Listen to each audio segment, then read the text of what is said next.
आजवार दिनांक 13 सप्टेंबर 2025। आज एक छोटीशी पण सुंदर अशी बोधकथा मी तुम्हाला सांगणार आहे। ज्या बोधकथेचे नाव आहे प्रामाणिक।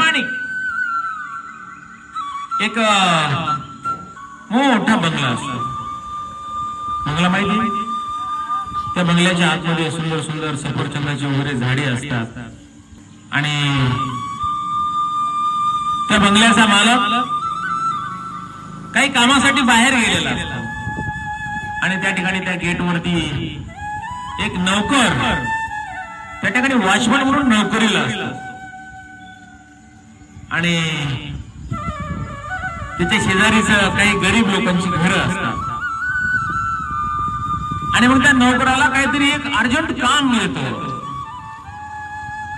आणि मग आता त्या बंगल्यामध्ये राखण तर कोणाला तरी ठेवायला पाहिजे, म्हणून त्यानं काय केलं, तुमच्यासारख्या एका छोट्या मुलाला हाक मारली।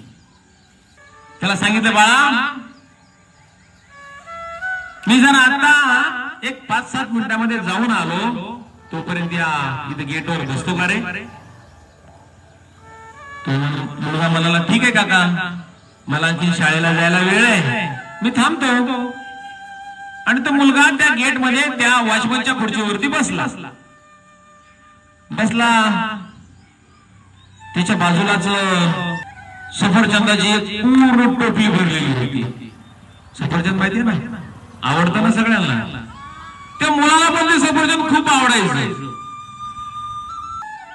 5-7 मिनिटं झाले। 5-7 मिनिटानंतर तो वॉचमन आला, त्याचं काम करून माघारी आला आणि त्या मुलाला विचारलं, का रे तुला तर सफरचंद खूप आवडतात, मग मी गेल्यानंतर यातले 1-2 सफरचंद का खाल्ले नाही? तो म्हणला, अहो काका, मी जरी यातले 2 नाही, 4 नाही, 5 जरी सफरचंद खाल्ले असते तरी कोणाला काही माहित झालं नसतं, पण माझ्या मनाला माहित झालं असतं ना,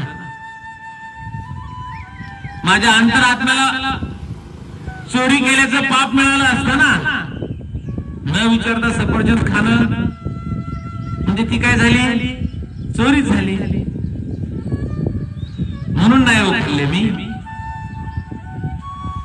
अहो काका, आपण किती जरी चोरून कामं केली ना, तरी आपलं मन आणि देव परमेश्वर हे सगळं पाहत असतो, म्हणून मी त्या सफरचंदाला हात नाही लावला हो। त्या वॉचमनचा जीव भरून आला।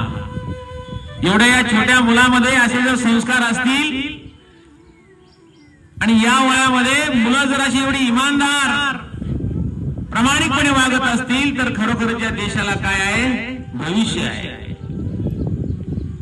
आणि अशी जर प्रामाणिक मुलं घडली तर हा देश